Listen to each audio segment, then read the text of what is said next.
परम मंगलमय भगवत स्वरूप श्रीमद् भागवत महापुराण सप्ताह ज्ञान यज्ञ में मंच पर विराजमान संत वृंद, विद्वत वृंद, भक्त वृंद एवं श्रद्धामयी माताएं, कल हम लोगों ने परम भागवत प्रहलाद जी का पावन चरित्र श्रवण किया। भगवान अपने भक्त का वचन सत्य करने के लिए स्तंभ से, खंबे से ही नरहरि बन के प्रकट हो गए। स्तंभे सभायाम न मृगम न मानुषम,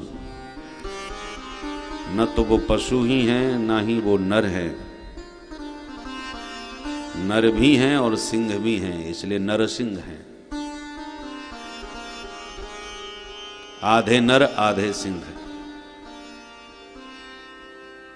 हिरण्यकश्यपु का अंत किया और प्रहलाद जी को अंक में भर करके दिव्य वात्सल्य दिया।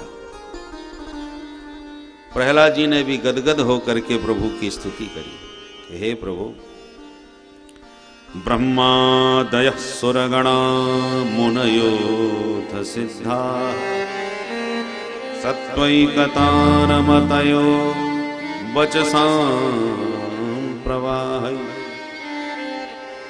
प्रहलाद जी कहते हैं प्रभु, ब्रह्मादिक सुरगण देववृंद धारा प्रवाह वैदिक मंत्रों से आपकी स्तुति गान करके चले गए, परंतु आपका क्रोध शांत नहीं हुआ। तो किम तोष्टमर्हति समय हरिरुग्र जाते। जब देवताओं के स्तवन से आप प्रसन्न नहीं होगे तो मैं असुर कुल का बालक आपको कैसे प्रसन्न कर सकता हूं। मैं तो आपके ही कट्टर दुश्मन, आतताई, आतंकवादी हिरण्यकश्यपु का बेटा हूं, तो मैं भला आपको कैसे प्रसन्न करूं। पर हां, एक भरोसा है, भक्त्या तुतोष भगवान गतै गजयूथ पाय। मैंने ऐसा सुना है कि गजराज ने आपको प्यार से पुकारा तो उस हाथी की पुकार पर आप दौड़े चले आए। तो मुझे एक आशा की किरण लगती है कि जब हाथी की पुकार पर आप आ सकते हो, जो पशु जाति का था, मैं कम से कम दैत्य जाति का ही सही मनुष्य तो हूं, कितना भी गया गुजरा सही, तो मुझे लगता है कि आप मेरे ऊपर भी कृपा तो करेंगे। परंतु आप इतनी ज्यादा कृपा करेंगे ये तो मैंने भी नहीं सोचा था।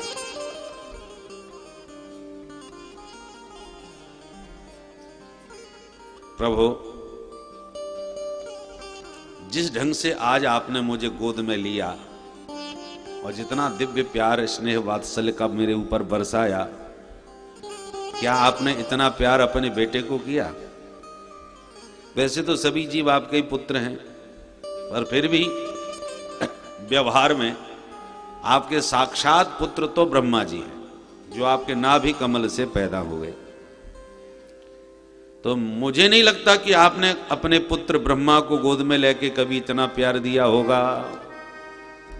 ये सौभाग्य ब्रह्मा जी को तो अपने संपूर्ण जीवन में कभी ना मिला होगा। कर जाने दो ब्रह्मा जी को, बहुतों को अपने बच्चों को गोद में लेने में शर्म लगती है। पुराने जमाने में जब संयुक्त परिवार होते थे तो बाप को तो बेटा खिलाने का मौका ही नहीं मिलता था।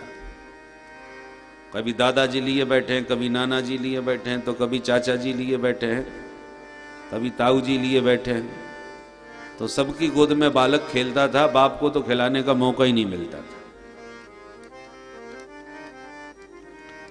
और ये अशिष्टता भी समझा जाता था कि बूढ़े बुजुर्गों के बीच में बाप अपने पुत्र को गोद में लिए दौड़ घेले घूमे, ये असभ्यता मानी जाती थी। बूढ़े बुजुर्गों के बीच में अपने पुत्र को गोद में लेके खिलाना ये अमर्यादित था।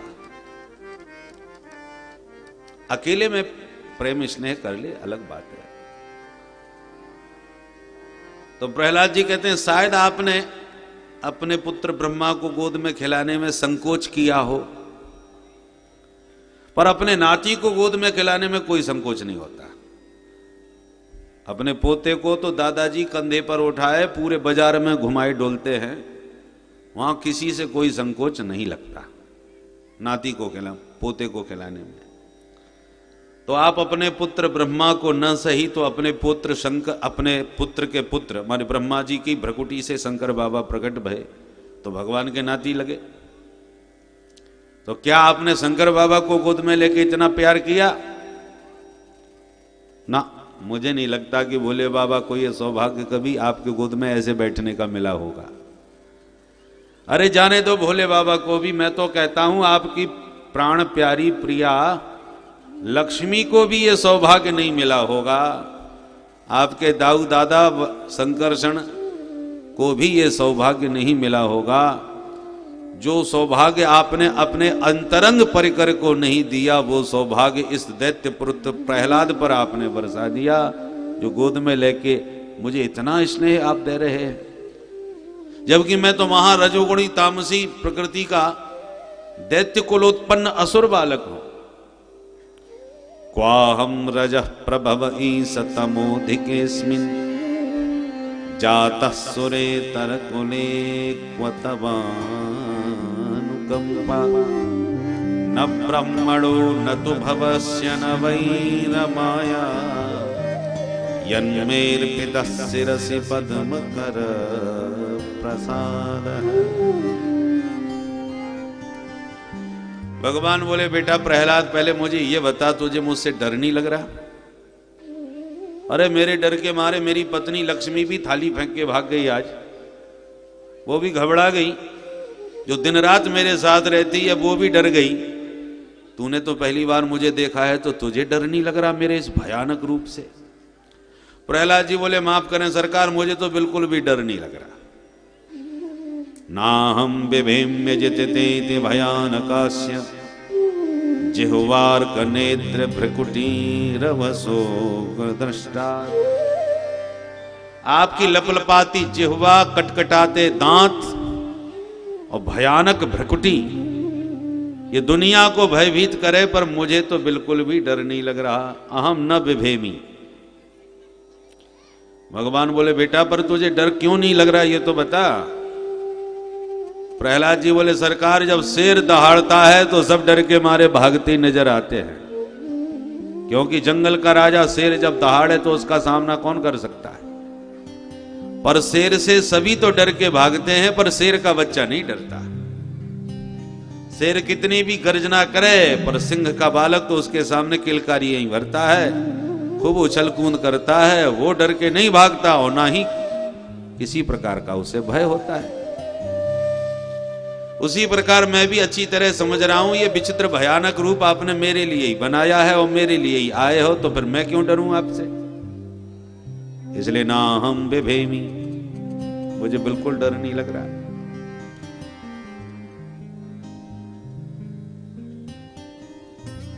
पर प्रभु अब आप अपना क्रोध थोड़ा शांत कर लो, ताकि सारे देवता खुशियां मनावे।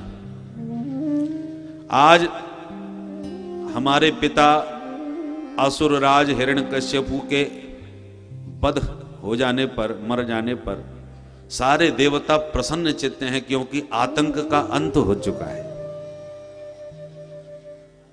परंतु आपके इस भयानक रूप को देख करके वो अपनी खुशियां प्रकट नहीं कर पा रहे हैं। खुश तो हो रहे हैं मन ही मन, पर प्रकट नहीं कर रहे, क्योंकि आप इतने भयानक लग रहे हो, आपसे डर रहे हैं बेचारे।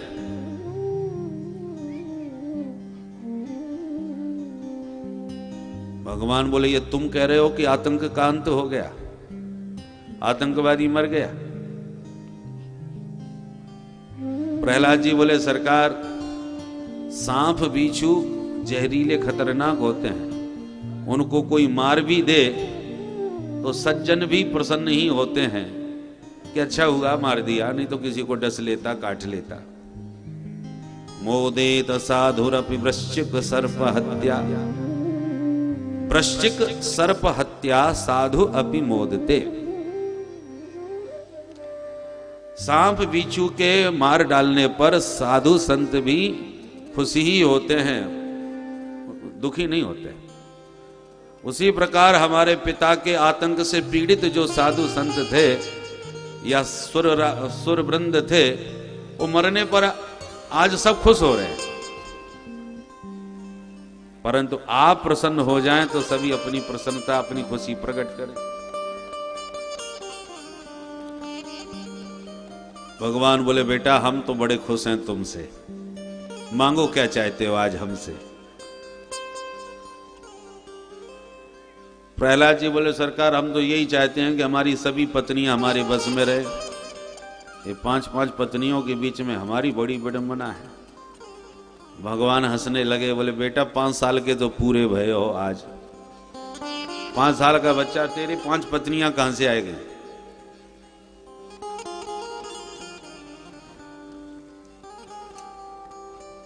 प्रहलाद जी कहते हैं ये मेरी ही स्थिति नहीं है, जीव मात्र की यही हालत है। क्या? जिह्वै कतोच्युत विकर्षति मां वितृप्ता शिष्णोन्यतस्त्वगुदरं श्रवणं कुतश्चित्। ये जो पंच ज्ञानेंद्रियां है ना, सभी अपने अपने विषयों में जीव को खींच रही है।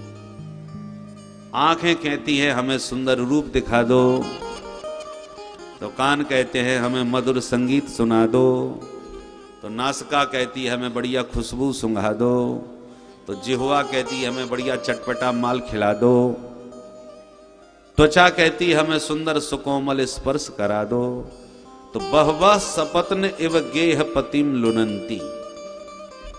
जैसे किसी पुरुष की 2 पत्नियां हों तो ही उसकी बड़ी विडंबना हो जाती है। वो कहती है इधर आओ, दूसरी कहती है नहीं उधर नहीं, पहले इधर आओ।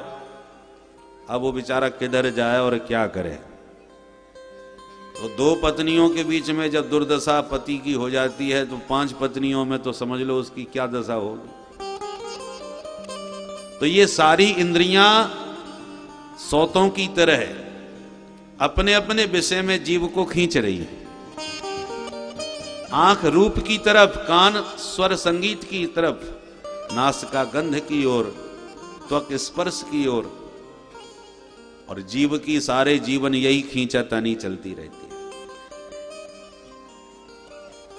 जो अजितेंद्रिय पुरुष हैं, इंद्रियों के जो दास और गुलाम हो गए हैं, ऐसे अजितेंद्रिय पुरुषों के लिए कल्याण के साधन भी सिर्फ पेट के साधन बन जाते हैं। जैसे मौन व्रत धारण करना, एकादशी आदि का व्रत रखना, अनुष्ठान करना, वेदाध्ययन करना, स्वाध्याय करना, जप करना, ये सब काय के लिए होता है? आत्मोद्धार के लिए, अपने कल्याण के लिए। तो जो आत्मोद्धार का साधन है, कल्याण का जो साधन है, वो कल्याण का साधन जो इंद्रियों के दास हैं वो अपने पेट का साधन बना लेते हैं। मौन धारण करो तो अपना कल्याण होगा।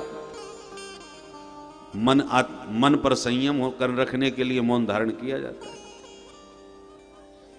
पर कुछ लोग मौनी बाबा बन करके भी केवल संसार से ही लाभ लेना चाहते हैं। खूब प्रचार प्रसार करेंगे कि महात्मा जी का बड़ा मौन है, और वो मौन का भी प्रचार केवल पेट का धंधा और यश कीर्ति पाने के लिए करते हैं। मौन व्रतस तप, मौन व्रत श्रुत तपोध्ययन स्वधर्म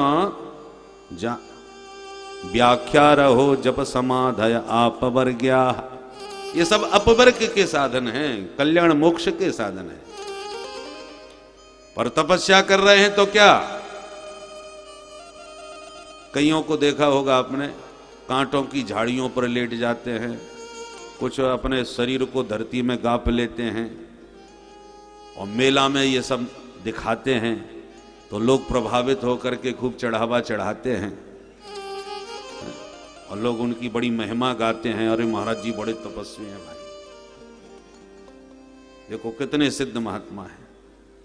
तो ये महात्माओं की सिद्धि तो अपने उद्धार के लिए होनी चाहिए, परंतु जिनके इंद्रियां बस में नहीं है, जो संसार से यश कीर्ति के कामना लिए बैठे हैं, वो एकांत में भजन साधन न करके दुनिया को दिखाने के लिए करते हैं ताकि लोग प्रभावित हो करके कुछ माल पानी दें।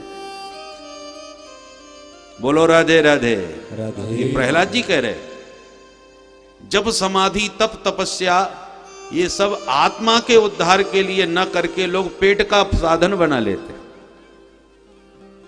कौन करते हैं ऐसा? जो इंद्रियों के दास होते हैं, इंद्रियों के गुलाम होते हैं, विषयों की दासता जिनके अंदर है। वार्ता भवंती, ये कल्याण के साधन उनके लिए व्यापार का साधन बन जाते हैं, और वो भी कब तक? जब तक पोल खुली नहीं तब तक। क्योंकि लोग प्रभावित होते हैं भोले भाले संसार के, तो खूब सेवा करते हैं, खूब चढ़ावा करते हैं। जब उन्हें पता चल जाता है कि अरे ये तो सब नाटक है, तो फिर दूर हट जाते हैं। पेट का साधन भी फिर वो खत्म हो जाता है। जब तक चल रहा है तब तक चल रहा है। इसलिए हे प्रभु, ये इंद्रियां बस में हो जाएं जीव के, तो जीव का सब प्रकार से कल्याण हो जाए, ऐसी आप कृपा करो। भगवान बड़े खुश हो गए, बारे प्रहलाद तुम सचमुच हमसे कुछ मांग लो, आज हम बड़े प्रसन्न हैं तुमसे। प्रहलाद जी बोले, बार बार ये मांगने की बात न करो।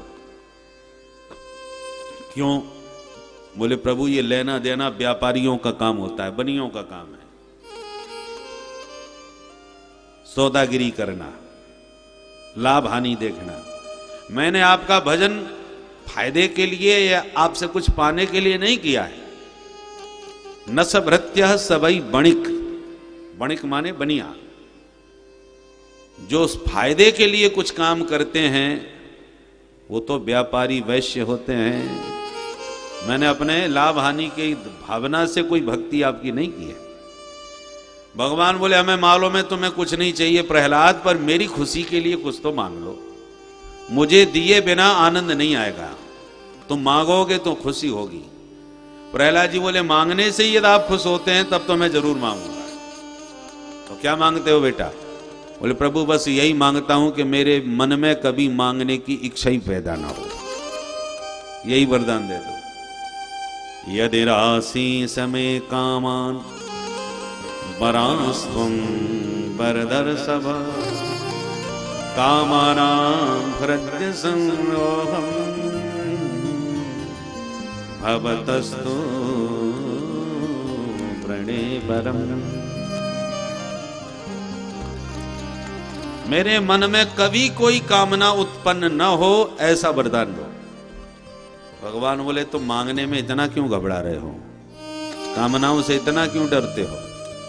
प्रहलाद जी बोले, सरकार यदि जीव के भीतर कोई इच्छा न रह जाए, कोई कामना वासना न रह जाए, तो निर्वासना होते ही वह जीव उसी क्षण साक्षात ब्रह्म स्वरूप और आपका ही स्वरूप धारण कर लेता है। जीव उसी क्षण जगदीश के रूप में स्थित हो जाता है जब उसके मन में कोई वासना इच्छा मन में न रह जाए। कहना बहुत सरल है, पर कोई ना कोई इच्छा सबके भीतर घुसी रहती है। एक कामना जो है ना, कामना एक तरह कांटे का काम करती है। कामना का कांटा, देखो आपके पैर में कांटा चुभ जाए या भोजन करते समय कुछ फांस दांत में फंस जाए, तो जब तक वो निकल ना जाए तब तक बेचैनी बनी रहती है। कांटा चुभ गया तो दर्द कर रहा है, निकल जाए तो बड़ा चैन मिलता है, अरे सब अब निकला। या दांत में फांस फंस गई तो जीभ उसी को कुरेदती रहती है, चाहे उसके लिए फिर आपको खुरचना पड़े। एक बार हम सतना जिले में एक गांव में कथा कहने गए, तो भोजन करके एक पंडित जी के यहाँ भोजन किए। तो भोजन के बाद जब खड़े हो गए तो पंडित जी आके बोले, महाराज खर्चा लेंगे? तो हमने सोचा भोजन का क्या खर्चा है भाई, समझे नहीं हम। उन्होंने सबसे कहा महाराज आपको खर्चा चाहिए भोजन के बाद। हमने कहा साहब समझे नहीं, अच्छा दे। हमने कहा खर्चा दो। सो एक सीख ले आए, लो ये क्या हो, वो ये खर्चा है, दांतों में कुछ फंस गया हो तो इसको खुरच लो।